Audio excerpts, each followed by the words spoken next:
Merci de votre présence. Et puis, je vais vous laisser débuter cette conférence. Je reste pas loin, bien sûr, si besoin. Restez près de nous. On aime bien savoir que vous êtes là. Merci beaucoup Alexandre, à tout à l'heure. À tout à l'heure. Et bonjour à tous.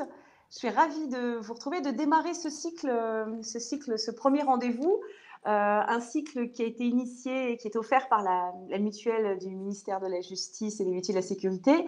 Je vais vous présenter rapidement comment va s'organiser ce nouveau cycle de novembre. Pour ceux qui ont peut-être déjà assisté à nos rendez-vous, à ces cycles de webinaires, peut-être que on s'est déjà croisés, on s'est peut-être déjà vus. Je vais me présenter pour ceux qui nous rejoignent pour la première fois. Je suis donc Corinne Houillet, je suis sophrologue et formatrice, donc j'interviens auprès de types de publics très différents, des jeunes et des moins jeunes, toujours dans l'amélioration du bien-être au quotidien. Et donc, ça passe aussi parfois par la résolution des conflits qui peuvent peser sur le quotidien, qui peuvent être pesants et qui peuvent générer des émotions qui nous dépassent un petit peu. Alors, je vois que je vois que le support est en ligne. Hop, voilà, c'est parfait. Donc, je vais vous préciser rapidement comment va s'organiser le cycle de novembre. 3 rendez-vous programmés, comme vous le disiez Alexandre, le mardi de 13h à 14h. Aujourd'hui, mardi prochain le 22 et le mardi suivant le 29 novembre. Donc, vous pouvez déjà bloquer toutes les pauses déjeuner pour les 2 prochaines semaines aussi. On va parler d'un sujet qui peut s'avérer assez difficile à gérer ou à appréhender, que ce soit d'ailleurs dans la vie personnelle comme dans la vie professionnelle. On ne va pas vraiment faire de distinction sur ces trois temps, parce qu'il s'agisse de faire face au conflit, de prendre part dans un conflit, quand on est à l'origine soi-même d'un conflit, parfois même malgré nous, à tout point de vue, cette notion de conflit, pour nombreux d'entre nous, elle est perçue comme quelque chose de négatif, en tout cas de générateur de stress. Donc aujourd'hui, on va observer le conflit comme si on épluchait un oignon, on va détailler tout ce qui compose et tout ce qui influence le conflit, pour déjà réussir à identifier des pistes sur lesquelles on peut agir dans le conflit, mais pas n'importe comment, pas n'importe quand non plus.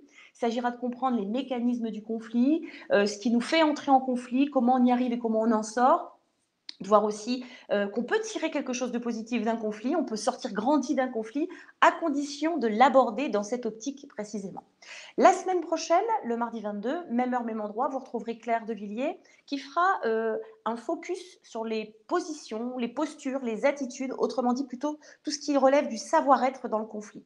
Elle va parler des attitudes clés qui aident à résoudre un conflit, notamment à travers des outils, des techniques qui aident à gérer les situations conflictuelles de façon positive, de façon constructive. Et puis le cycle se terminera le mardi 29 novembre, toujours même heure, même endroit. Là, j'aurai le plaisir de vous accueillir avec Samir Cornet, qui est éducateur à la protection judiciaire de la jeunesse. On va parler ensemble de la place de la négociation dans le conflit. Parce que le conflit, c'est une partie de son quotidien. Je ne sais pas si c'est une grande partie, mais en tout cas, ce n'est pas que ça, mais c'est une grande partie quand même, on peut dire. Il témoignera de ce qu'il applique au quotidien auprès des publics avec lesquels il travaille, des publics parfois difficiles. Et on fera des petits ponts avec des situations plus courantes de la vie de chacun. On verra comment utiliser la négociation pour trouver des issues équitables, trouver de l'équilibre dans la résolution d'un conflit. Donc ça va être très concret parce que ça va s'appuyer sur son expérience, sur son vécu. Ça va être très très intéressant. Alors, comment aujourd'hui on va occuper la prochaine heure? Voilà, ça va bien. Le sommaire pour cette prochaine heure. Comment et pourquoi on arrive à être en conflit? Qu'est-ce qui mérite que je me mette comme ça en résistance? Qu'est-ce que j'ai à défendre dans le conflit? On va parler ensuite du phénomène d'escalade, de considérer le conflit comme un phénomène inflammable, quelque chose qui peut s'embraser, d'identifier ce qui embrase et ce qui attise le conflit. On va ensuite observer comment déjouer les pièges qui auraient tendance à renforcer, à entretenir, à faire durer le conflit, et comment pouvoir dépasser les obstacles qui font parfois barrage à la résolution du conflit. Et puis en matière de résolution, justement, on verra ce qui nous ouvre un petit peu le chemin de la résolution. On va se garder en effet un temps à la fin de cette présentation pour les questions, mais n'hésitez pas à les poser au fil de l'eau dans le chat. Alexandre va les relever, les regrouper pour qu'on puisse y répondre à la fin. Voilà. Alors, le conflit, comment et pourquoi on y arrive? Ça nous dit déjà un truc, c'est qu'en cas de conflit, pourquoi pas se prendre un temps de réflexion, c'est fortement recommandé, prendre le temps de poser les choses et de faire un petit diagnostic. Et dans l'idéal, je dirais, de réussir à convenir avec l'autre, la personne ou l'individu ou les gens avec qui on est en conflit, de réussir à convenir avec l'autre où est-ce qu'on en est concrètement pour savoir à quel niveau il va falloir intervenir dans le conflit.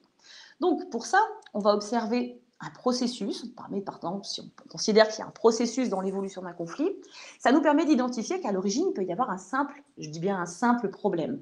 Si on en est au stade du problème, ben on va chercher à comprendre le problème pour le résoudre. Et du coup, on peut tout de suite désamorcer ce qui semble être un conflit, on peut tout de suite le dédramatiser si on transforme ce conflit en problème à résoudre. Et là, on va être dans une recherche de solution. Là, jusque-là, si on est au stade du problème, j'ai envie de dire bonne nouvelle. On peut observer ensuite que le différent qui nous oppose, il repose sur une incompréhension. Dans ce cas-là, chacun va s'expliquer pour mieux comprendre. Alors, ça peut être les positions, les points de vue ou les motivations de chacun. À ce stade, s'il y a une incompréhension, à ce stade, on parle. On se met à la place de l'autre pour passer de l'incompréhension à la compréhension. Là encore, j'ai envie de dire, bonne nouvelle, si ça repose juste sur une incompréhension, ça ne veut pas dire qu'en se mettant à la place de l'autre, on doit tomber d'accord tout de suite, mais ça va permettre de se mettre à la place de l'autre pour ressentir ce qu'il ressent. C'est-à-dire, voilà, laisse-moi regarder le problème avec tes lunettes et toi aussi, regarde le problème avec mes lunettes. À ce stade, on va s'écouter, on va parler. Ça veut dire qu'encore, il y a plein de choses à faire à ce stade-là. Si on observe les choses dans l'évolution, on peut aussi observer qu'on a très bien compris. En fait, ce n'est pas un problème d'incompréhension, c'est juste que là, on n'est pas d'accord. Ce n'est pas le problème de compréhension, on n'est juste pas d'accord. Et si le différent il repose sur un désaccord, ben on va commencer par identifier les points d'accord, s'il y en a. Sur quoi on est d'accord. C'est un bon début pour aborder le conflit. Et seulement ensuite, on va approfondir pour comprendre les points de désaccord et du coup repérer où se situe s'il y en a un problème, et puis du coup de chercher à le résoudre, à trouver une solution, ou est-ce que le problème initialement ne repose pas sur une incompréhension, etc. Donc là, on va échanger nos lunettes pour mieux comprendre. Voyez, on va passer par les étapes qu'on a détaillées juste avant. En revanche, si on observe la situation et qu'on en est déjà arrivé au conflit, si la situation s'est déjà nettement dégradée, on peut avoir la sensation de dire voilà, non, je suis dans une impasse. Là, concrètement, il va falloir d'abord que chacun accueille les émotions, à la fois ses propres émotions et celles de l'autre. Ensuite, avant même de vouloir sortir du conflit, le résoudre, il va falloir réparer ce qui a été abîmé dans la relation. Parce que tant qu'on ne répare pas ça, on ne peut pas à nouveau discuter. Et à partir de là, on peut à nouveau faire comme si on était en cas de désaccord, identifier sur quoi on est d'accord et seulement ensuite approfondir pour comprendre les points de désaccord, repérer où se situe le problème, évaluer la taille du caillou dans la chaussure, etc. Voir s'il n'y a pas eu une incompréhension au cours de route, etc. Mais là, quand on est arrivé au conflit, l'urgence, c'est surtout de réparer la relation pour mettre un peu des pansements, limiter les fuites, en fait, arrêter l'hémorragie, en quelque sorte. Donc, en analysant la situation de cette façon, pour commencer, on va s'assurer surtout de ne pas aller gaspiller son temps et gaspiller son énergie. On va vérifier si on s'est bien compris sur le désaccord. On va éviter de se laisser embarquer dans une spirale négative où tout le monde va se fatiguer, quoi, en fait. Il ne faut jamais perdre de vue aussi que, à tout moment, le conflit, il est guetté, il est entouré, il est nourri, alimenté par de l'agressivité ou de la violence, selon les interlocuteurs, selon la situation, selon l'enjeu. Il peut y avoir à tout moment des explosions d'agressivité ou de violence qui viennent rendre le conflit forcément encore plus intense. Alors, au regard de cette présentation, de cette première approche, pensez-vous qu'un conflit soit nécessaire? Et là, voilà, merci Alexandre qui nous lance un petit sondage. D'après vous, le conflit est-il nécessaire? Alors, chacun peut avoir sa propre expérience, pour le coup. C'est souvent notre expérience qui va nous aider à répondre à cette question de ce qu'on a vécu. Voilà, nos apinotes sont rapides. Merci beaucoup. On a encore quelques instants pour récolter un maximum d'informations. Et pour le moment, voilà, ça se départage tranquillement. Ouais. Allez, quelques petites secondes et puis on regardera ça ensemble, bien sûr, Corinne. Merci à tous de pouvoir cliquer sur le bouton envoyer. C'est le bouton vert tout en bas de la page, si vous le pouvez. Et cela permettra d'avoir un maximum de réponses auprès de l'assistance. C'est assez partagé. Voilà, on a tous en tête, le temps que tout le monde finisse de répondre, on a tous en tête des expressions. Il y a des personnes qui disent c'est important de crever l'abcès, d'autres qui disent voilà, j'ai besoin de remettre les choses à plat. On va remettre l'église au milieu du village, apporter de la clarté parfois dans des situations et des personnes il y a beaucoup d'expressions qui tendent à montrer l'intérêt ou non d'un conflit. Allez, je vous propose de regarder donc ces résultats avec le conflit est-il nécessaire? Oui à 44%. Nous avons non ensuite et je ne sais pas répondre aussi avec un petit peu moins de réponses. Voilà le trio. Voilà. Bon, c'est assez départagé. On va dire qu'en effet, personne n'a tort et personne n'a raison. Hein. On parle d'un ressenti, chacun le ressent comme il le veut. Je disais qu'il y avait des expressions qui tendent à placer le conflit parfois comme un mal nécessaire, mais concrètement, il y a forcément du positif et du négatif dans un conflit. Du côté du négatif, on va toujours penser à ce qui accompagne le conflit, les choses désagréables, les émotions, le stress, il peut y avoir de l'anxiété, le fait qu'il y a des paroles qui soient prononcées, puis on ne les oublie pas, les mots dépassent la pensée, les situations elles basculent, etc. Ça devient l'enfer. Ça, c'est le côté négatif, c'est la vision négative qu'on peut avoir du conflit. Et en revanche, côté positif, c'est vrai que parmi les avantages, on aurait tendance à ignorer ou pas forcément, on oublie qu'un conflit, ça amène le changement, ça amène une nouvelle énergie, ça permet de prendre des bonnes décisions, des meilleures décisions que si on les avait prises seules, parce que souvent dans un conflit, on concerte. Ça nous aide à tenir compte des points de vue différents, à changer de lunettes, ça nous fait bouger, ça nous fait sortir de notre zone de confort. Ça fait avancer. On a tendance à penser que c'est un mauvais moment à passer, le conflit, mais ça fait avancer. Ça permet aussi de régler des problèmes qui sont cachés ou qu'on a mis sous le tapis, des choses qui n'ont pas été dites, etc.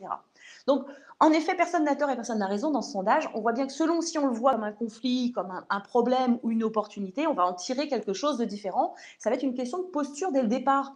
Je peux choisir l'opportunité de grandir et de m'améliorer à travers ce différent, comme je peux profiter de la situation pour enterrer complètement une relation, couper définitivement les ponts parce que c'est mieux pour tout le monde, parce que j'ai fait ce choix, parce que je peux décider finalement. Donc, on voit bien qu'en effet, c'est une question de choix dès le départ. Alors, pour analyser s'il s'agit d'ailleurs d'un problème, d'une incompréhension, d'un désaccord, etc., il faut regarder du côté des causes du conflit. Il se peut qu'on dispose finalement, on est dans le conflit parce qu'on n'a pas tous les mêmes informations, par exemple. On n'est pas d'accord alors qu'on n'a même pas conscience qu'on ne dispose pas des mêmes infos. Chacun il est enfermé dans sa propre vérité. Chacun s'est fait une opinion à partir de ce qu'il sait ou qu'il pense savoir. Chacun voit midi à sa porte. Hein. C'est une logique dans une logique de résolution de conflit, on va plutôt trouver sain de se demander si on a bien tous les mêmes infos. Est-ce que quelqu'un n'aurait pas fait un peu de rétention d'informations? Est-ce qu'on n'a pas oublié de dire certaines choses, etc. Premier point, première cause, qui est souvent en plus, hein, c'est les informations différentes à la base. Les raisons, elles peuvent être aussi assez symboliques. Est-ce qu'il s'agit d'un conflit pour l'exemple? Est-ce que le conflit, c'est pas l'occasion de montrer l'exemple à d'autres aussi, ou de donner une leçon en quelque sorte? Et dans ce cas, il n'y a peut-être pas de raison d'en faire une affaire personnelle. Et ça nous met déjà dans une posture qui est différente pour accueillir ce conflit et prendre part à ce conflit.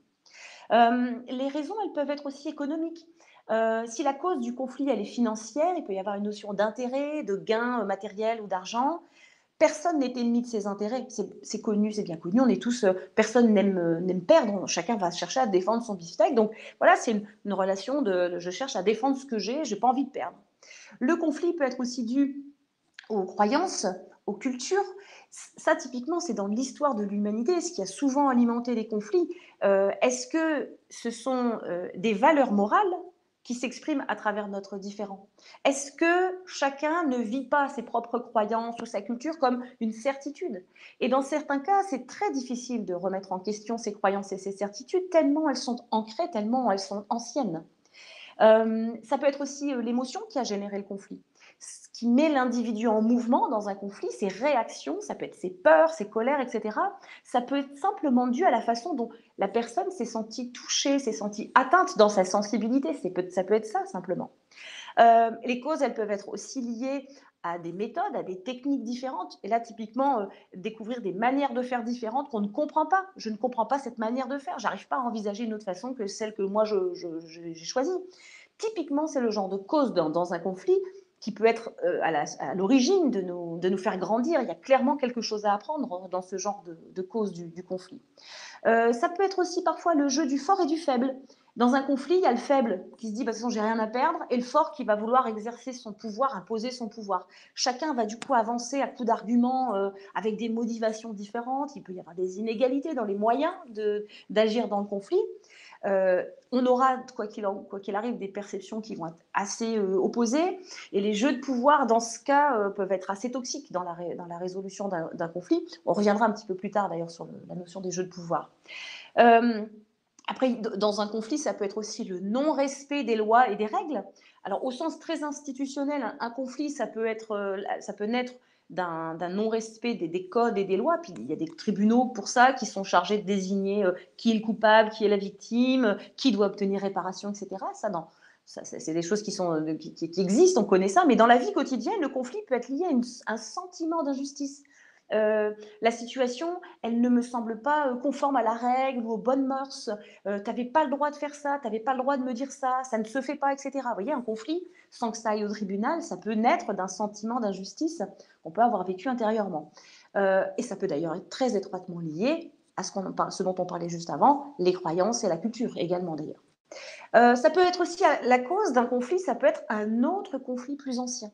Ça, c'est le vieux dossier qu'on a laissé moisir dans un coin et que ça a bien macéré longtemps, puis d'un seul coup, ça ressurgit sans raison ou brutalement comme un cheveu dans la soupe sur un autre sujet. La cause d'un conflit, ça peut être un conflit plus vieux qui n'a pas été traité ou qui n'a pas été bien digéré et qui va venir influencer un conflit actuel.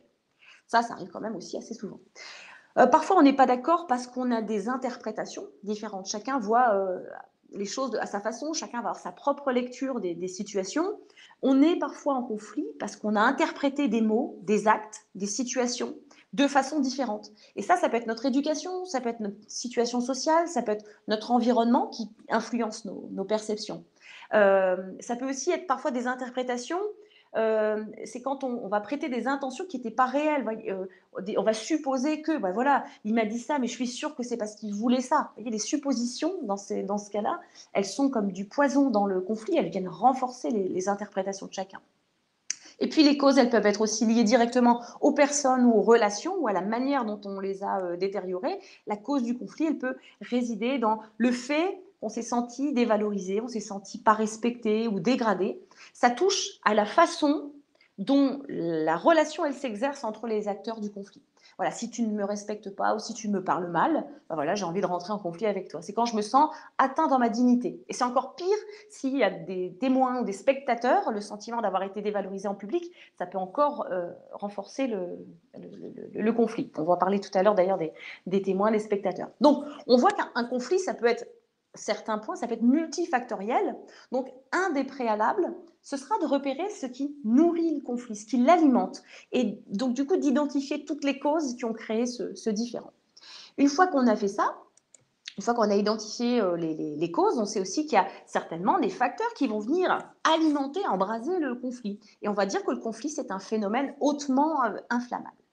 Donc, on va parler des carburants. Les carburants du conflit, on va distinguer des carburants externes et des carburants internes. Et parmi les carburants externes, c'est-à-dire ce qui se trouve dans l'environnement, ce qui est extérieur à la personne, hein, ce qui va influencer en revanche sa façon de penser ou de réagir dans le conflit, on va identifier que la rareté est un carburant externe. En ce moment, par exemple, c'est aujourd'hui le dernier jour pour bénéficier de l'aide gouvernementale sur carburant. Ça va être difficile aujourd'hui de trouver du carburant parce que les stations, elles ont été prises d'assaut. C'est le dernier jour où on peut bénéficier des 20 centimes ou je ne sais plus le montant. C'est la rareté du produit qui fait que le risque de conflit à la pompe, il va augmenter. Dans l'inconscient collectif, si on n'a pas pour tout le monde, il va falloir que je me batte. Voilà, donc la rareté alimente ou constitue un carburant externe au conflit. Ensuite, dans une situation d'urgence, je vais avoir tendance à prendre des décisions assez radicales qui ne vont pas forcément tenir compte des besoins de tout le monde autour de moi. S'il y a urgence, je n'ai pas le temps de parler, je n'ai pas le temps de négocier, il y a urgence, je vais pas laisser de place à la collaboration. Et du coup, ça peut aussi créer des tensions, des désaccords, donc des conflits. Ensuite, quand les enjeux sont importants, là, si c'est une question de vie ou de mort, si la personne dit, voilà, quoi qu'il m'en coûte, il faut que je me batte, là, c'est de se dire, si tous les acteurs du conflit réagissent ou disent la même chose, eh bien, on sent bien qu'il y a une émulation du conflit, c'est comme si on rentrait en guerre, quoi. Et puis aussi, il y a le fait de stigmatiser, ça aussi, c'est un carburant dans le conflit. Le fait de faire des généralités, de mettre tout le monde dans le même sac, c'est un des moyens pour faire naître un conflit Parce qu'il y a forcément des acteurs qui vont se sentir injustement jugés. Et si on parle de sujets hyper clivants, c'est encore pire. Vous voyez, si on aborde des sujets politiques, ou sans parler forcément de l'actualité, mais on voit tous les jours que lorsqu'on stigmatise, on génère des réactions émotionnelles assez vives. Et du coup, quand les émotions s'en mêlent, ça attise forcément le conflit. Et puis, il y a les spectateurs. Je commençais à en dire 2 mots juste avant. Les spectateurs, les témoins. Je suis dans le conflit et je ne veux pas perdre la face. Et là, à ce moment-là, devant les témoins du conflit, surtout si en plus ils me soutiennent, aussi ils m'encouragent, qui me disent, bah voilà, tu vas quand même pas te laisser faire. Bah voilà, ça, ce sont des carburants externes aussi, les témoins, l'entourage de l'individu dans le conflit. Ça, c'est ce qu'il y a autour. Mais à l'intérieur de soi, si on parle des carburants internes, ce qui intrinsèquement influence chaque personne, donc sa culture, son éducation, sa propre expérience, sa sensibilité, etc., bah, il y a les émotions, la colère, la révolte, le désir de vengeance. C'est des émotions qui peuvent être des ferments très forts dans le conflit. Donc c'est important de repérer les émotions, de les observer, de travailler à les canaliser pour ensuite pouvoir les dépasser. C'est un travail de maîtrise de soi qui favorise vraiment la sortie de conflit, mais qui nécessite de se pencher dessus. On ne peut pas faire comme s'il n'y avait pas d'émotion, pour soi et pour les autres, hein, d'ailleurs, évidemment. Le désir, l'envie, la jalousie, ça aussi, c'est un carburant interne. On peut être en conflit parce qu'on désire très fort quelque chose qu'on n'a pas. Hein, donc, c'est primordial de canaliser ce ressenti, de l'identifier puis de l'accepter. Voilà, je reconnais, pouvoir dire je suis jaloux de cette situation. Ne pas se laisser dominer par ces sentiments qui viennent alimenter et renforcer le conflit. Les peurs aussi, hein, au même titre que la colère, les peurs, ça vient attiser le conflit. Il y a dans un conflit des peurs imaginaires et des peurs qui sont bien réelles. Qu'est-ce qui est fondé, qu'est-ce qui est parfaitement justifié et qu'est-ce qui est construit sur des représentations, sur des a priori que je peux avoir. Quand on a distingué ça, les peurs, et qu'on les a rationalisées un petit peu, c'est important de les exprimer dans un conflit pour permettre de faire baisser les peurs. Claire reviendra, hein, je pense, la semaine prochaine, hein, sur cette notion de ressenti aussi, d'émotion évidemment. Et puis après, il y a aussi dans les carburants le silence, l'inaction, l'indifférence. Le fait de faire l'autruche, de faire le mort, de rester muet dans un conflit, se dire qu'une fois qu'il est là, le conflit, il va pouvoir s'auto-alimenter par le fait de ne plus échanger d'informations, l'absence de communication, l'absence de signaux en fait. Si chacun de son côté va avoir le temps du coup de s'imaginer mille et une choses, d'échafauder des scénarios, de se laisser polluer peut-être par la rumeur, etc. Le non-échange finit par faire que chacun se crée une réalité qui est basée uniquement sur ses impressions. Et pendant ce temps-là, bah, la situation, elle n'avance pas. Et puis elle s'enlise même, je dirais. Hein. Donc tout ça, ce sont des carburants internes. Qu'ils soient internes ou externes, ça crée un phénomène d'escalade. Hein. C'est pour ça qu'on voit que cette flèche qui monte. Si je laisse les carburants agir, le conflit va gonfler, les tensions vont augmenter, les attaques verbales, non verbales, elles peuvent apparaître. On va se laisser embarquer vers une issue où le seul objectif, ça va être de prendre le dessus sur l'autre pour pouvoir sortir gagnant du conflit. Donc, si on regarde bien dans ce phénomène d'escalade, si on prend très tôt le problème, si on traite dès le départ sans laisser agir les carburants, au départ, on est au stade du problème, par exemple, du désaccord ou de l'incompréhension. On va pouvoir s'en sortir gagnant-gagnant. Il s'agit de clarifier les choses et tout le monde ressort gagnant. Si on tarde à résoudre un peu le conflit, il peut y avoir un qui a pris le dessus sur l'autre, la situation, elle peut devenir gagnant-perdant. Ça peut faire apparaître du coup de la frustration chez l'autre, hein, de la rancœur, pourquoi pas, et puis faire apparaître un conflit plus tard, hein, le sentiment de vengeance, etc. Puis là, c'est le cercle vicieux. Et quand on laisse le conflit s'embraser complètement, bon, bah là, on est tous perdants, tout le monde va y laisser des plumes, tout le monde va s'abîmer dans ce genre de bataille. Donc, si j'essaie d'agir le plus tôt possible sur ce qui attise le conflit, je ne dis pas que ça veut dire dans la chronologie agir très vite dans le conflit, on verra tout à l'heure qu'il faut observer une espèce de timing dans le conflit, mais si sur les carburants, je peux agir vite, je peux apaiser la situation et parfois réussir à la régler assez rapidement. Donc, autre chose à observer maintenant, si on envisage la résolution d'un conflit, ça va être la posture des individus. Avant de parler du timing, on va parler aussi de qui sont les acteurs dans le conflit. Si on regarde bien, dans un conflit, il y a forcément un individu ou des individus, mais il y a un individu, chacun individuellement, au sens individuel, avec son ego, son moi intérieur, avec son conflit interne à lui-même, ce qui vient dans la situation heurter ses représentations, ses valeurs, etc. Et puis, il y a forcément ce qu'on appelle l'igos. Il y a l'ego, l'individu individuellement, et l'igos qui correspond à l'individu dans un groupe, une organisation et un système. Pourquoi il faut observer les deux? Parce qu'un conflit, ça se déroule nécessairement dans un contexte. L'individu fait forcément partie d'un groupe, d'une organisation ou d'un système qui vont influencer le conflit. C'est parfois le groupe, l'organisation ou le système qui crée le conflit ou qui l'amplifie, tout comme parfois c'est le groupe, l'organisation ou le système qui influence la résolution du conflit. Dans un différend, c'est intéressant d'identifier la part de responsabilité du groupe, de l'organisation et du système. On va prendre un exemple simple. Quand je suis, admettons, en conflit avec quelqu'un au travail, je prends une situation au travail, parce que ça permet de planter un peu un décor, un environnement, etc. Je travaille dans un service, le chef de service est très autoritaire, et il m'impose des nouveaux horaires de travail. Voilà. Donc ça crée un conflit parce que je ne suis pas d'accord avec ces horaires. Le groupe, c'est quoi? C'est l'entreprise dans laquelle nous sommes, lui, moi, mes collègues, etc. Il y a mon chef de service, il a des comptes à rendre, il y a des obligations vis-à-vis de l'entreprise, il a des devoirs, etc.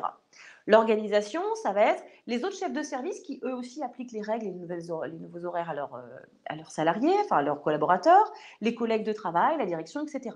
Et le système, ça va être la politique, la culture de l'entreprise, la manière dont elle s'organise, qui donne du coup forcément, par exemple, beaucoup de pouvoir à mon chef de service, hein, un management très directif. Là, je vois que l'environnement, l'entreprise, l'organisation, le système, etc., influence beaucoup le conflit. C'est parce que c'est les règles de l'environnement qui créent le conflit. J'imagine maintenant, je suis en conflit avec mon chef de service. Comment le groupe, l'organisation ou le système peut influencer le conflit.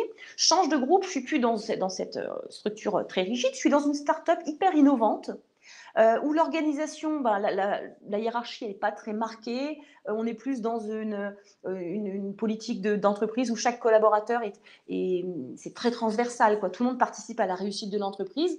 On a un management très collaboratif, où les choses partent plutôt du bas vers le haut, plutôt que l'inverse, du haut vers le bas. Et ben, on voit bien que pour un même conflit, dans le premier cas, l'organisation, le groupe, le système vont être à l'origine et renforcer le différent, alors que dans le deuxième cas, l'organisation, le groupe, le système vont davantage influencer une résolution. C'est grâce à l'environnement que je vais pouvoir résoudre mon conflit plus facilement. Donc les acteurs du conflit, c'est d'observer l'individu dans un environnement. Alors une fois qu'on a fait ça, une fois qu'on a observé les causes, qu'on a surveillé les carburants, un petit peu comme le lait sur le feu, qu'on a identifié les acteurs et leur environnement, je vais commencer à réfléchir à choisir une stratégie pour désamorcer le conflit. C'est une stratégie qu'il va falloir que j'évalue, en fait. Ces stratégies, elles vont naturellement pas toutes produire les mêmes effets, mais selon les enjeux et les intérêts, l'une peut se justifier par rapport à l'autre. Donc l'évitement, par exemple, c'est la stratégie de l'évitement qui est de prime abord peut-être la pire des solutions. Ça consiste à délibérément ignorer le problème et pas essayer même de le résoudre. Ça peut se justifier en cas de conflit assez superficiel, comme une stratégie provisoire éventuellement. On peut choisir l'évitement quand on ne sait pas encore comment on peut réagir dans la situation, qu'on a besoin de prendre un peu de temps, un peu de recul pour pouvoir trancher, laisser aussi les autres reprendre leurs esprits, s'il y a eu des échanges un petit peu vifs. On peut se dire c'est pas le moment, c'est pas l'endroit, etc. Le piège, attention, c'est de ne pas tomber dans l'évitement, dans l'ignorance à chaque fois de tous les problèmes. À l'extrême inverse de l'évitement, on va trouver l'autorité. C'est la stratégie là qui va consister à imposer purement et simplement sa volonté, sa vision, ses solutions, etc. Dans le cas de figure de l'autorité, vous allez vous placer en rapport de force avec les autres. Ça peut être le bon comportement quand il y a besoin de prendre une décision rapidement, quand il faut trancher dans l'urgence, par exemple. On a vu les situations d'urgence. Mais attention, la méthode du non négociable, ça peut être utile sur certains sujets, des sujets sur lesquels, par exemple, on ne pourrait pas vous reprocher d'avoir fait preuve d'autorité, c'est parce que c'est des sujets sur lesquels vous ne pouviez pas transiger. Mais attention à ne pas utiliser l'autorité, d'en abuser. Si c'est par exemple pour mettre les personnes en sécurité, on ne pourra pas vous reprocher. Mais si c'est systématiquement pour faire appliquer votre autorité, là, vous pourriez voir les conflits se multiplier, l'ambiance du coup se détériorer. Après, on a le compromis, autre stratégie de résolution du conflit, c'est le milieu, on va dire, hein, c'est entre les deux extrêmes de l'évitement et de l'autorité. C'est une stratégie plutôt de négociation. Le compromis, il va imposer que chacun soit capable de revoir ses exigences un petit peu à la baisse, chacun va faire un pas vers l'autre, tout le monde va être à demi satisfait, plutôt qu'il y a un complètement gagnant et un complètement perdant. Le point de vigilance ici va porter surtout sur le fait qu'un compromis, ça évite le conflit immédiat, c'est ça l'avantage. Ça va calmer un peu les esprits, ça va faire redescendre un petit peu la pression, mais ça ne permet pas d'aller chercher vraiment des solutions. On n'a pas vraiment réglé le problème quand on a fait un compromis. On n'a pas exploré toutes les possibilités. Donc trop de compromis, vous voyez, des solutions tièdes tout le temps, ce n'est pas non plus la bonne solution. Ensuite, on va avoir l'accommodation. Voilà. Dans le cas de l'accommodation, vous allez mettre fin au conflit ou au désaccord avec une solution qui ne vous convient pas. Là, vous avez pris sur vous, vous dites, bah voilà, c'est une relation gagnant-perdant, mais au profit de l'autre. C'est vous qui avez choisi de plier dans ce cas-là. Le comportement, il peut se justifier, par exemple, quand l'enjeu n'est pas très important, quand la solution qui a été trouvée, elle ne vous remet pas en cause votre intégrité, etc., ou votre autorité, ça ne vous remet pas en cause complètement. Parfois, on peut s'accommoder d'une situation. Une décision accommodante, elle ne doit pas à long terme desservir votre capacité à vous affirmer, votre position, etc. Il ne faut pas être sans arrêt celui qui plie et devient le paillasson de tout le monde, quoi. En fait, c'est ça le simple risque. Et puis la dernière stratégie, peut-être la meilleure, hein, c'est la collaboration. Et là, ça sous-entend qu'il faut avoir des gens en face de soi, des interlocuteurs qui soient prêts et capables de collaborer. Donc, si c'est le cas, il faut bien qu'il y en ait un qui commence, alors pourquoi pas vous, hein, dans le conflit. La collaboration, c'est la méthode la plus constructive pour résoudre un conflit, parce que c'est la stratégie dans laquelle on va faire le maximum pour que les besoins de tout le monde soient pris en compte. C'est la collaboration qui permet de trouver des solutions pour mettre en place des choses qui vont satisfaire tout le monde, l'ensemble des interlocuteurs, dans une logique gagnant-gagnant. Ça sous-entend de travailler, hein, de se poser autour de la table. Être en mode collaboratif, ça nécessite d'écouter, une écoute active et du temps pour pouvoir vraiment identifier toutes les options les plus constructives. La collaboration, elle est possible dans la durée si tout le monde est dans une logique, dans la même démarche, en fait, dans le même état d'esprit, si tout le monde travaille ses comportements, ses savoir-être dans ce sens-là. Si ce n'est pas le cas, peut-être que c'est par votre impulsion à vous que vous allez mettre en place la collaboration. Mais il faut qu'il y en ait un qui commence. Il faut quelqu'un qui injecte ce mode de fonctionnement positif. Alors, il peut y avoir des petites peaux de banane, hein, sur le chemin de la stratégie que vous avez choisie. Il peut y avoir nécessairement des pièges. Comment on peut déjouer les pièges? Comment on peut chercher à dépasser les obstacles? Eh bien, cette peau de banane qui pourrait se glisser sur votre chemin, elle m'aide justement à vous illustrer une chose, le mûrissement. Dire voilà, quel est le niveau de maturité de ce conflit?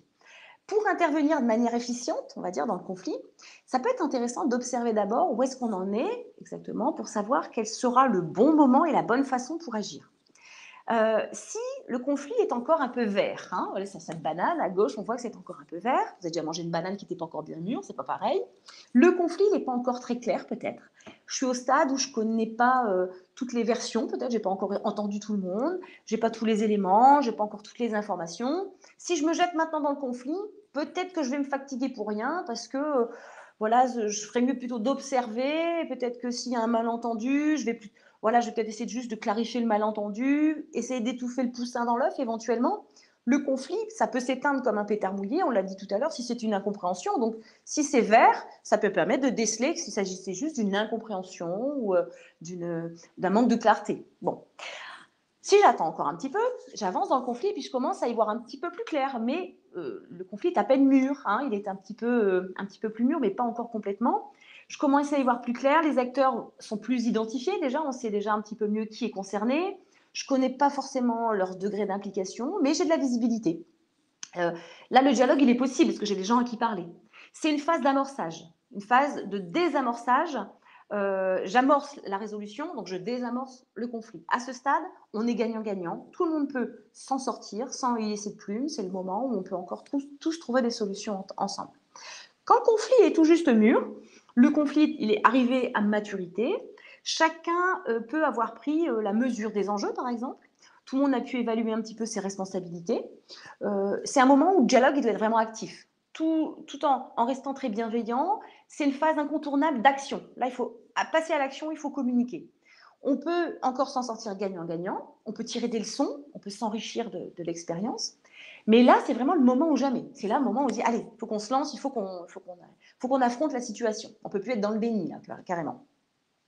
Quand on avance encore, le conflit est très mûr. Là, bon, il s'est un petit peu enlisé. Les acteurs, ils ont pu mettre des obstacles. Il peut y avoir un petit peu de mauvaise foi qui a fait son œuvre. On s'est trop longtemps regardé sans bouger. On a trop rejeté la faute sur l'autre, par exemple. La relation, elle s'est un petit peu abîmée. La confiance, elle peut être fragilisée. Du coup, il y a de la méfiance qui s'est installée. La résolution, elle va naturellement être plus difficile à ce stade. La recherche d'une résolution, elle va être compromise parce que chacun va avoir le sentiment d'avoir été lésé. Tout le monde a un petit peu le sentiment de « ouais, mais de toute façon, c'est trop tard, la situation, elle s'est trop dégradée ». On a peut-être tous l'impression d'avoir été un petit peu maltraités. Donc, il peut y avoir des regrets, il peut y avoir de la rancœur, il peut y avoir de la frustration. C'est déjà un petit peu tard pour régler le conflit. Et puis, quand le conflit est trop mûr, quand le conflit il a eu le temps de prendre de l'ampleur, de gonfler, quand le dialogue il n'existe même plus, il a été rompu, la communication elle est devenue impossible, à moins d'une tierce personne qui vient jouer le rôle un petit peu de médiateur, mais si on est dans le statu quo, on n'a plus d'issue, il va falloir qu'on aille chercher de l'aide autour de nous, de l'aide ailleurs, quelqu'un d'externe, d'extérieur au conflit. Donc pour savoir où est-ce qu'on en est dans le conflit, il y a cette façon d'observer avec l'état de mûrissement, mais on peut aussi observer où on en est dans le conflit, trouver le timing idéal en s'inspirant de la courbe du changement, qui est en quelque sorte la courbe du deuil, en fait, tout simplement. Je prends l'exemple pour suivre cette courbe. À l'annonce d'une très mauvaise nouvelle ou d'un désaccord sur lequel vraiment c'est majeur, on est vraiment en opposition, vous allez d'abord être sous le choc, voilà, sidéré par ce que vous avez appris. Ah non, les bras m'en tombent, vous voyez. Rapidement, vous allez avoir du mal à y croire. Vous allez peut-être être dans le déni. Voilà, je vais me réveiller, c'est pas possible, c'est un cauchemar. Quand vous avez réalisé que c'était bien réel, que c'était pas du tout, c'était pas un cauchemar, c'est l'émotion de la colère qui va s'emparer de vous. Ah là, ça me met en boule, quoi. C'est quelque chose, ça va pas se passer comme ça. Moi, je te le dis, je vais pas me laisser faire. Et cette réaction naturelle chez l'humain. L'émotion suivante qui pourrait apparaître, ça pourrait être la peur, l'angoisse. À force de ruminer le problème de la colère, alimentée par la colère, je me sens pas bien. Vous voyez, je vais le dire, je vais l'exprimer. Je suis pas bien, j'arrête pas d'y penser, ça me stresse, ça m'angoisse, j'ai une boule dans le ventre, etc. Et puis de l'angoisse à la tristesse, il n'y a pas grand-chose en fait. Finalement, je vais me retrouver à un moment donné accablée. Vous allez arriver au point de bascule, à partir duquel, là, il va commencer à y avoir quelque chose, une autre tournure qui va pouvoir se faire. Quand je commence à toucher le fond, je suis arrivée vraiment au stade de la tristesse, je vais pouvoir à ce moment-là identifier que je suis au fond, je ne peux pas aller plus bas. Et du coup, c'est le moment où je peux donner un nouvel élan pour remonter la pente. C'est là où je sens qu'il est nécessaire de remonter la pente. Donc jusque-là, mes attitudes, elles étaient plutôt négatives, elles étaient orientées vers le passé, donc elles étaient contre-productives. Alors que je vais passer dans une phase bien plus constructive, je vais adopter une attitude positive tournée plutôt vers le futur, je vais entamer une phase d'acceptation, où là je vais me dire, voilà, il faut que je me fasse à l'idée, je ne peux pas revenir en arrière, c'est comme ça. Ça peut être très difficile, mais on va ensuite chercher à pardonner ou à trouver des explications, à comprendre, à se mettre à la place de l'autre, tout simplement.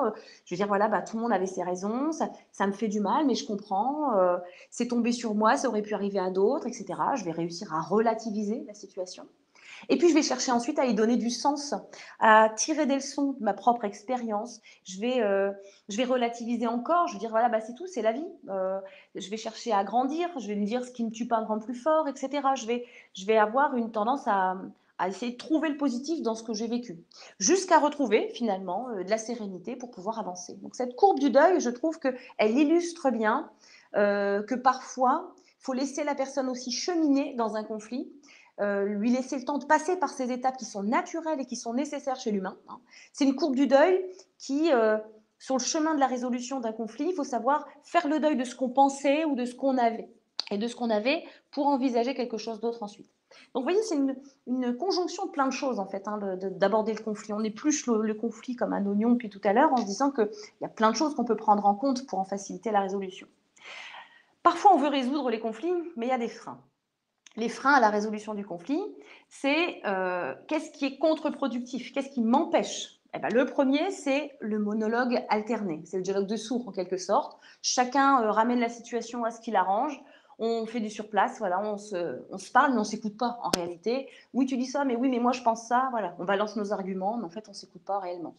Le piège aussi de l'œuf ou la poule, la question de c'est qui a commencé le premier. Ça peut paraître assez enfantin hein, de le dire comme ça, mais il y a beaucoup de conflits qui ne se règlent pas parce que chacun repousse à chaque fois la responsabilité sur l'autre. J'ai fait ça parce que tu as dit ça. Ah non, j'avais dit ça parce que tu avais fait ça. Vous voyez, donc là c'est l'œuf ou la poule. Hein, est-ce que c'est vraiment important de savoir qui a commencé dans le fond? C'est ça qu'il faudrait se poser comme question. Après, parfois, il y a dans le conflit, ce qui empêche de résoudre le conflit, c'est le conflit de loyauté. C'est quand le conflit ou les acteurs du conflit, ils vont inciter à agir de façon assez contradictoire. Le fait d'être pris à témoin dans un conflit, c'est pas quelque chose qui va être agréable. Il va falloir, pour éviter ce piège, c'est de ne pas chercher à porter seul le poids du conflit. Il faut réussir à se dégager pour pas se déchirer, s'abîmer soi-même. Hein, savoir dire dans un conflit, ça n'est ni contre l'un ni contre l'autre, c'est pour le bien de tous. Hein, c'est comme si on imagine des parents qui demandent à un enfant tu préfères papa ou maman? Ce conflit de loyauté, bon, je le caricature, mais c'est ça, c'est dire je ne peux pas répondre à cette question. Donc c'est ni dans l'intérêt ni contre l'un ni contre l'autre, mais dans l'intérêt général. Comment je vais prendre part à ce conflit pour maintenir un climat positif, en fait, tout simplement.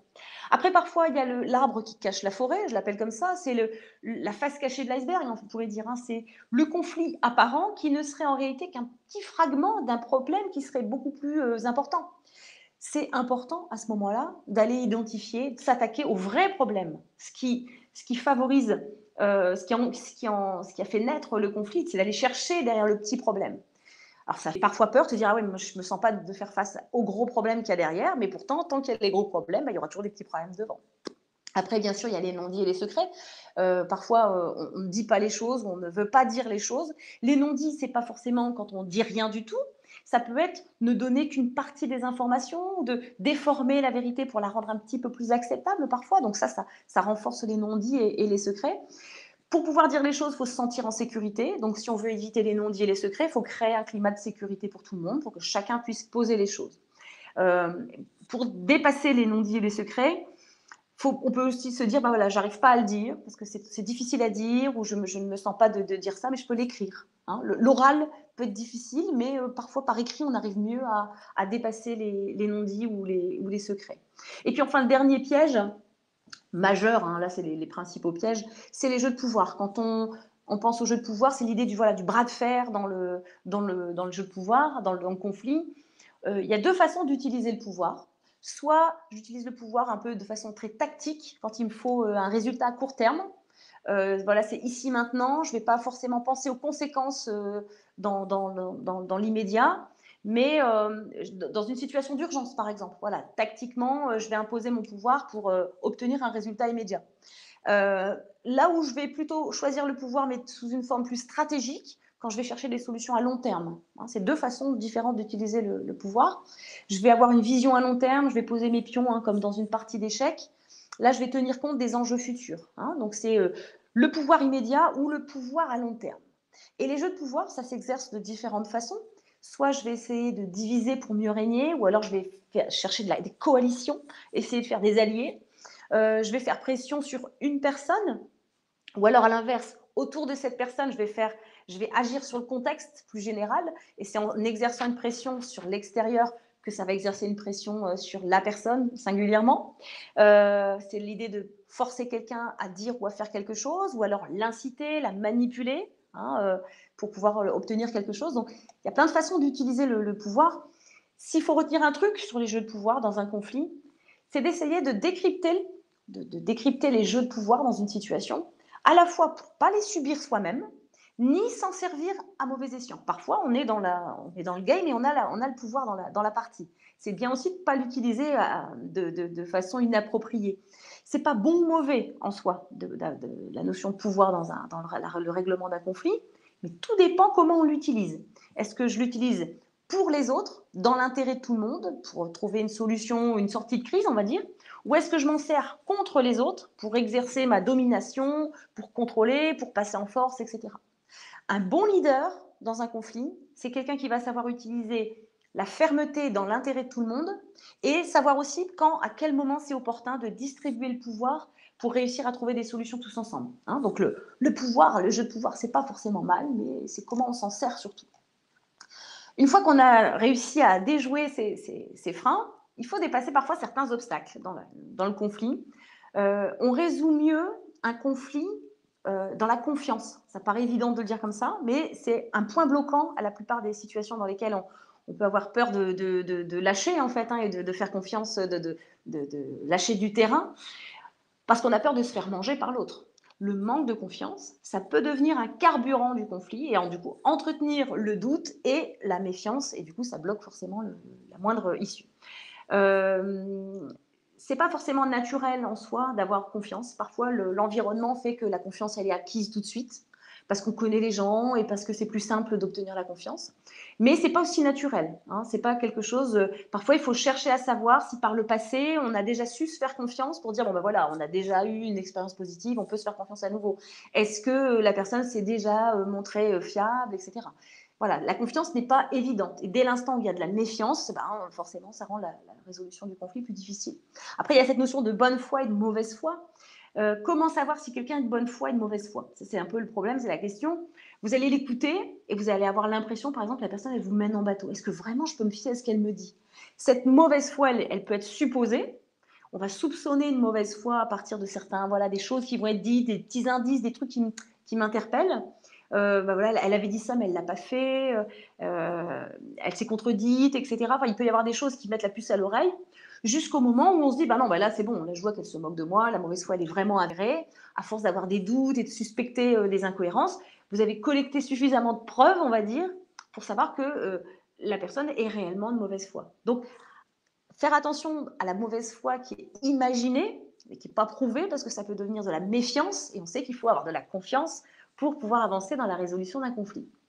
Ensuite, autre obstacle, naturellement, on a les contraintes. Alors, les contraintes, il y a des choses qu'on peut décider de voir comme une contrainte, comme un obstacle. Parfois, c'est notre manque de créativité ou notre manque d'imagination qui empêche de se libérer des contraintes. Admettons, on vous dit, ben, dans le service, il faut changer toutes les procédures. Et là, vous vous dites, c'est pas possible, enfin, ça va être trop compliqué, on ne peut pas changer toutes nos procédures. Mais c'est parce que je suis enfermée dans une organisation, je ne laisse pas mon imagination, ma créativité envisager d'autres choses. Je ne me dis pas qu'il peut y avoir, par exemple, l'intervention d'une entreprise extérieure qui nous aide à nous réorganiser, un nouveau logiciel qui nous débarrasse de certaines tâches qu'on peut dématérialiser, etc. Vous voyez? Donc, les contraintes, elles vont être liées, par exemple, alors ça peut être des contraintes d'argent, ça peut être on n'a pas le budget pour changer l'organisation. Si on est créatif, on va chercher à aller faire des économies ailleurs, par exemple. Voilà, du coup, c'est plus tant un problème d'argent que ça. Si on a des contraintes de temps, se dire, bah oui, on n'aura jamais le temps de changer toutes les procédures en si peu de temps. Alors oui, en effet, à l'instant T, la contrainte, elle existe. Mais si on programme maintenant cet objectif de changer les procédures à 1 an ou à 2 ans, ben d'un seul coup, c'est une contrainte qui était juste temporaire. La contrainte, elle n'existe pas tout le temps. Ça pourrait être différent. L'obstacle d'aujourd'hui, ce n'est pas le problème de demain, ce n'est pas l'obstacle de demain. On peut avoir des contraintes d'espace aussi. Ben non, changer les procédures, ça voudrait dire réorganiser le service, on est trop à l'étroit, on ne va pas pouvoir accueillir des nouvelles personnes dans notre service, etc. Sauf que si je me dis, bah oui, mais si maintenant on a une organisation de télétravail qui se met en place, ben voilà, on a réglé notre problème d'espace, etc. Donc, tout ça pour dire qu'il y a des contraintes sur lesquelles on peut agir, des contraintes qui ne sont pas définitives, qui sont modifiables, pour peu qu'on fasse l'effort de repenser le problème autrement. Donc ça, en fait, ce sont des obstacles dans la résolution du conflit, mais se dire est-ce que cette contrainte, on ne peut pas la dépasser. Et puis après, naturellement, on a ici aussi les personnalités. Je ne vais pas m'attarder trop sur les personnalités parce que Claire va y revenir sur les attitudes, les savoir-être la prochaine fois, mais c'est de se dire que dans un conflit, il faut tenir compte des personnalités de chacun. Tout le monde a quelque chose à apporter. Quelqu'un qui va être dans l'analyse du problème, il va être très pragmatique, on va le trouver un peu têtu, mais lui, son but, c'est d'assurer une solution viable à la fin. Quelqu'un de directif, on va pouvoir lui reprocher d'être un peu dur ou un petit peu à vouloir imposer les choses, mais c'est celui qui va nous aider à prendre les décisions. À un moment donné, il va donner de l'impulsion. Quelqu'un de créatif, on va dire, ouais, mais lui, il plane, il est toujours un petit peu dans son monde, etc. Bah, mais sauf que lui, il est capable de faire émerger des pistes nouvelles, des idées neuves. La personne très relationnelle, on va dire oui, mais bon, c'est un bisounours, elle veut que tout le monde s'entende bien. Bah oui, mais c'est celle qui crée du lien entre chaque acteur du conflit. Tout le monde sert à quelque chose dans un conflit, c'est juste de savoir identifier les forces et les faiblesses de chacun. Au-delà des profils, il y a forcément des personnalités difficiles, hein, il y a des hystériques, des obsessionnels, des paranos, des mythos, etc. Donc il y a des des postures, des personnalités toxiques dans le conflit. Mais je vais laisser cette partie à Claire qui va plus parler de l'aspect savoir-être la semaine prochaine. Alors, prendre la voie de la résolution, ça se décide, en effet. Donc, c'est à un moment donné de se dire, est-ce que j'y vais pas? Est-ce que j'ai vraiment envie de résoudre ce conflit ou est-ce que j'ai intérêt à le résoudre réellement? C'était des questions qui sont légitimes et qu'il faut réellement se poser avant d'y aller. Donc, on commençait à dire tout à l'heure, être d'accord sur le désaccord. Ça peut sembler un détail, mais c'est important comme point de départ. Sur quoi notre désaccord repose? C'est très simple, très constructif de commencer par là. J'observe le conflit.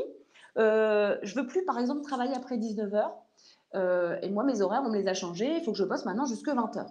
Donc, le désaccord, c'est ça. Je dois travailler de 19h à 20h. C'est bien ça le problème. J'identifie, en dehors de ça, que d'ailleurs, entre 19h et 20h, tout va bien. On est content de mon job, je suis contente de faire ce métier, etc. Vous voyez, ça permet d'identifier au passage que le reste va très bien. J'isole le problème pour que ça ne devienne pas contagieux au reste d'une relation, hein, évidemment. Donc, j'identifie sur quoi ça pose problème et j'analyse les besoins. Mes besoins, tes besoins. J'exprime d'abord mes besoins et je me dis, bah voilà, moi je ne veux plus travailler de 19h à 20h parce que mon fils réclame un peu d'aide pour faire ses devoirs, il est en difficulté scolaire et moi j'ai pas envie qu'il soit en échec. Voilà, c'est légitime, hein, c'est louable, hein, c'est un argument qui tient la route. Et de l'autre côté, mon employeur me dit, bah oui, mais moi j'ai un contrat, j'ai une prestation à assurer jusqu'à 20h, j'ai un engagement avec ce client, on doit assurer la maintenance, enfin la plateforme téléphonique, admettons, jusqu'à 20h, admettons.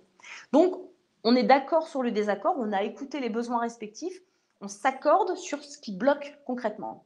Et bien là, à partir de là, on va pouvoir trouver un accord sur les solutions à trouver en réponse aux besoins. On va pouvoir se concentrer sur des solutions en réponse aux besoins. Et là, je peux très bien me dire, ben voilà, on va choisir un compromis, on va choisir une stratégie. Un jour sur deux, par exemple, je vais finir à 19h. Comme ça, je mettrai en place une organisation avec mon fils pour anticiper les devoirs du lendemain, pour le soir où je ne suis pas là avec lui. Ou je prendrai une aide scolaire, ou je l'inscrirai à un cours de rattrapage. Enfin, voilà.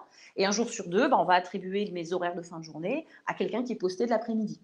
C'est parce qu'on a écouté les besoins et qu'on s'est mis d'accord sur les désaccords qu'on est capable en fait de trouver ensuite des solutions. Et donc, une fois qu'on a trouvé des solutions, il faut définir des priorités. Alors, ça veut dire définir des priorités, planifier la sortie de crise, hein, quand le moment est venu de passer à l'action, dire voilà, comment on va faire, on va hiérarchiser les choix, les décisions, les actions, et on va classer ça par ordre d'importance. Qu'est-ce qui est important? Qu'est-ce qui est urgent? On va définir une chronologie de toutes les solutions qu'on va mettre en place. On va peut-être, par exemple, choisir de régler le conflit par thème. On va régler les problèmes humains d'abord en priorité. On verra ensuite les problèmes matériels, d'organisation d'autre part. Et puis peut-être les problèmes financiers, on les traitera sur le long terme et pouvoir faire ça progressivement. Et on va créer des priorités. On va aussi, pourquoi pas, travailler par ordre de facilité ou de difficulté. Ce qui est facile et rapide à mettre en place, on va pouvoir le faire. Ça peut être aussi grâce à cette hiérarchisation de ce qui est facile et difficile, c'est bien de savoir ce qu'on va pouvoir déléguer, ce qu'on va pouvoir faire sans contrainte, etc., hein, par exemple. Donc ça, c'est important. Ça apparaît un détail dans la gestion d'un conflit, mais c'est important également. Et puis, quand on a évalué ses priorités, on va se poser quand même aussi la question du prix à payer. Est-ce que j'ai réellement intérêt à y aller? Quel est l'enjeu de ce conflit? Qu'est-ce que j'ai à perdre et qu'est-ce que j'ai à gagner? Quelles sont les ressources disponibles pour sortir du conflit ou l'éviter? Est-ce qu'on a les moyens de faire face à ce conflit, de s'engager dedans? C'est bien d'y penser avant, hein, plutôt qu'une fois qu'on est dedans. Quel effort ça représente, cette résolution? Et qu'est-ce que ça va me coûter? Physiquement, mentalement, financièrement? Quelle est la viabilité du dialogue? Est-ce qu'on a une chance de s'entendre? Est-ce que la qualité de la relation permet encore, dans ce contexte, de réfléchir à une résolution de ce conflit? Est-ce que je suis prête à faire l'effort d'aller sur le chemin de la résolution? Ça revient à se poser les questions pour savoir si c'est mieux de dialoguer et de négocier. Si je décide d'y aller, je suis ouverte au dialogue, je suis prête à prendre part aux négociations. J'y vais pour être vraiment acteur dans le jeu. J'y vais parce que je sais qu'il y a une issue possible. Soit j'identifie que c'est mieux de renoncer ou de céder. Je n'ai pas envie de mettre toutes mes forces dans cette bataille. Je préfère déclarer forfait, voilà, je préfère lui donner raison et plutôt que d'aller m'épuiser, parfois c'est le prix de la tranquillité. En fait, c'est ça, hein, le prix à payer, ça peut être le prix de la tranquillité. Je ne me sens pas capable de faire face à la situation. Pour moi, le jeu n'en vaut pas la chandelle. Est-ce que c'est mieux, est-ce que du coup c'est mieux de faire diversion? Est-ce que le timing n'est pas à mon avantage? Je préfère choisir l'évitement dans un premier temps. Je tenterai peut-être de revenir résoudre ce conflit un peu plus tard quand j'aurai les moyens de me battre. Admettons, par exemple, je peux se dire, voilà, je suis malade, je suis pas en bonne santé, j'ai pas envie d'affronter la situation. Ça peut être une bonne raison, par exemple. Je vais attirer peut-être l'attention sur d'autres problématiques que je maîtrise mieux, je vais chercher à contourner le problème, mais je ne me sens pas de taille à y faire face tout de suite, donc je vais faire un peu de diversion. Je peux me faire aider ou je me faire représenter, ça aussi. Avoir recours à des tiers de confiance, des personnes qui vont être utiles comme un médiateur, un expert, un conseil, un coach, ça peut être un ami en commun, un collègue de travail, en fait un proche de confiance tout simplement, ça peut être ça. Donc évaluer le prix à payer, c'est de choisir voilà, qu'est-ce qui est préférable de faire à ce stade. Et puis, une fois qu'on a choisi ça, une fois qu'on a évalué le prix à payer, se dire, ben voilà, est-ce que je dispose des bons ingrédients pour sortir de cette crise? Les bons ingrédients, c'est l'assertivité. Je suis ni passif, ni agressif, ni manipulateur. Je suis juste capable de m'affirmer tout en restant positif dans ce conflit. Je dis ce que je pense, je n'ai pas peur de dire. Je pense ce que je dis. Voilà, ce que je dis, c'est fidèle à ce que je ressens. Je suis là pour faire avancer et trouver des solutions. Je suis dans l'écoute. Voilà, ça aussi, c'est un ingrédient d'une attitude positive pour sortir de la crise. Les qualités d'écoute, elles sont essentielles pour résoudre un conflit parce que si je comprends ce que me dit l'autre, c'est parce que je l'ai écouté vraiment, c'est parce que j'ai reformulé, j'ai exprimé sur quoi j'étais d'accord, pas d'accord, je l'ai questionné, etc. C'est la responsabilité aussi, parce que c'est savoir dire sa part de responsabilité dans un conflit, c'est aussi essentiel, ça montre de la bonne foi pour le coup. C'est pas toujours facile de reconnaître sa part de responsabilité, ça met à mal un petit peu, ça touche à l'estime de soi, mais la façon de dire sa part de responsabilité, c'est important. Soit je le dis en me cachant derrière mon pouce, en hésitant, etc. Ça donne l'idée que on pourrait s'en servir contre moi. Alors que si je dis, ben voilà, je reconnais tout à fait ma part de responsabilité, j'assume franchement ma part, je m'exprime sans trembler, ben là, ça peut être un signe de vérité, d'un engagement, de bonne foi, qui va inviter du coup la sincérité chez les autres aussi. On va se reconnaître réciproquement, on va être capable de remettre les compteurs à zéro. Ensuite, on peut utiliser le desk, qui est une simple technique, un processus pour désamorcer un conflit, pour entrer en communication de façon positive. Je décris les faits sans émettre de jugement, sans généraliser. Je peux dire par exemple, voilà, j'observe que tu arrives en retard tous les matins avec 20 minutes de retard. Je vais exprimer face à ça mon ressenti face à la situation. Je peux dire, ben voilà, ça me gêne. Je me sens gênée par ce problème parce que j'ai demandé à tes collègues d'être ponctuels et je ne peux pas me permettre de faire des différences dans l'équipe, par exemple. Spécifier, ça veut dire spécifier une solution qui est attendue face à ce problème qui est rencontré. Ben, je vais dire, ben voilà, ce serait bien que tu puisses respecter tes horaires en arrivant à 8 heures précises le matin.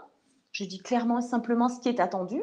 Et je vais conclure positivement en montrant quels sont les avantages et les conséquences pour tout le monde. Je vais conclure en disant, ce sera plus équitable pour tout le monde, je serai plus à l'aise vis-à-vis de tes collègues et puis l'ambiance dans le service, elle sera certainement préservée. Et donc le desk, c'est une façon de désamorcer un problème pour plutôt être orienté solution que problème finalement d'ailleurs. Et puis d'ailleurs, bien sûr aussi, la bienveillance, qui est un ingrédient important dans le conflit, dans la résolution d'un conflit, toujours avoir en tête, je te parle comme j'aimerais que tu me parles. En fait, c'est peut-être ça. On pourrait résumer, se montrer respectueux, pas couper la parole, être ouvert, être patient. C'est une posture qui peut être difficile quand on n'a pas en face de soi des gens qui sont également dans cette posture. Mais voilà, encore une fois, il faut que quelqu'un commence. Voilà, c'est un bon dosage de ça qui produit le bon équilibre dans la recherche des solutions. Et puis, rapidement, pour vous dire que s'il y a eu un conflit, c'est de s'interroger après le conflit. Une fois qu'on a passé vraiment l'étape majeure du conflit, est-ce que c'était équitable? Est-ce que j'ai appris quelque chose? Comment je peux améliorer? Comment je peux réparer? Comment je peux faire la prochaine fois? De quoi je me suis enrichie? Comment ce conflit, il va m'aider moi pour l'avenir? Si le conflit, c'est une épreuve, si c'est un mal nécessaire, autant tirer des enseignements pour éviter que les mêmes problèmes se répètent à l'infini. Après le conflit, il peut y avoir un travail sur soi qui peut être nécessaire pour aussi pas entretenir de rancœur, de rivalité, de regrets, etc., tout ce qu'on a vu tout à l'heure, mais c'est aussi de se dire, voilà, qu'est-ce que j'ai appris? Qu'est-ce que je ne referai plus? Qu'est-ce que je referai différemment? Donc, après le conflit, c'est aussi très important. Une fois que le conflit est passé, c'est pas de se dire, allez, c'est bon, on passe à autre chose, se prendre un temps pour accueillir aussi ce qu'on a pu observer du conflit. Et puis, pour terminer, une petite citation, La vie, ce n'est pas d'attendre que les orages passent, c'est d'apprendre à danser sous la pluie. Alors pourquoi cette petite citation de Sénèque? Parce que la vie, c'est pas un long fleuve tranquille. Et parfois, ben, sous l'orage, on a envie de se mettre à l'abri parce qu'on ne veut pas se mouiller naturellement. Mais entrer en conflit, ça peut se faire pas à n'importe quel prix, pas de n'importe quelle façon. On peut le faire en choisissant le bon moment, en adoptant la bonne attitude, en ayant conscience de tous les mécanismes qui se jouent, en fait, ce qu'on vient de voir, ce qu'on vient de détailler. On peut s'enrichir des conflits, on peut renforcer nos relations. C'est souvent dans la difficulté qu'on développe en fait des nouvelles capacités. C'est dans la difficulté qu'on évolue. Hein. C'est un peu propre à l'être humain. Donc j'ai envie de dire, s'il y a un conflit, prenez le temps, repassez-vous le replay, puis essayez d'analyser le conflit par le prisme de tout ce qu'on a vu, pour pouvoir arriver à porter un regard différent et puis d'identifier à quel moment, à quel endroit, sur quoi vous pouvez intervenir et d'adopter la bonne posture. Voilà pour ce premier numéro et je suis contente parce qu'il est 14h01 et on a respecté le timing, même si on a peut-être encore quelques questions.